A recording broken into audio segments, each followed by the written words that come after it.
అనగనగా ఒక చిన్న కుటుంబం. వారికి 2 పిల్లలు. ఒకరోజు వారందరూ తిరుపతికి వెళ్ళాలనుకుంటారు. ఆ ప్రయాణానికి వాళ్ళ అమ్మ లడ్డూలు స్వీట్లు చేస్తుంది. వాళ్ళ నాన్న బట్టలన్నీ అగలో సదురుతాడు. పిల్లలు కూడా సంతోషంతో బట్టలని బ్యాగులో పెట్టుకుంటారు. చిన్న పాప కూడా తన బొమ్మలని బ్యాగులో పెట్టుకుంటుంది. తర్వాత రోజు ఉదయం అందరూ కలిసి ట్రైన్లో తిరుపతికి వెళ్తారు. తిరుపతికి చేరుకున్నాక కాలినడకన కొండపైకి చేరుకుంటారు. ఆ స్వామివారి దర్శనం కోసం పుష్కర నీళ్ళు స్నానాలు చేసి ఆ వెంకటేశ్వర స్వామిని దర్శనం చేసుకుంటారు.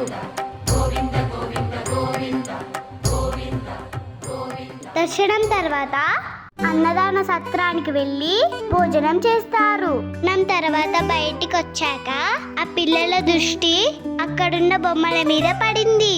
ఆ పిల్లలు అడిగిన బొమ్మలని వాళ్ళ అమ్మా నాన్న కొనిస్తారు. బొమ్మలను తీసుకొని వెళ్తుంటే అదే దారిలో ఒక ఆవిడ తన చిన్న బాబుతో భిక్షాటన చేస్తూ ఉంటుంది. అది చూసిన వాళ్ళ పిల్లలు తక్కువలో ఎక్కువను అర్థం చేసుకున్నారు. దగ్గర ఉన్న బొమ్మలలో ఒక బొమ్మను తీసి ఇస్తారు. అది చూసిన వాళ్ళ అమ్మా నాన్న గర్వంగా నవ్వారు. మన బిడ్డలు నిజంగా గొప్ప మనసుతో ఉన్నారు అని మెచ్చుకున్నారు. ఆ బొమ్మ తీసుకున్న చిన్న బాబు సంతోషంగా బొమ్మతో ఆడుకున్నారు. ఇది చిన్న మనసులు కూడా మార్గాన్ని చూపగలవు. దయ అనే పదానికి అర్థం పంచుకోవడంలోనే ఉంటుంది.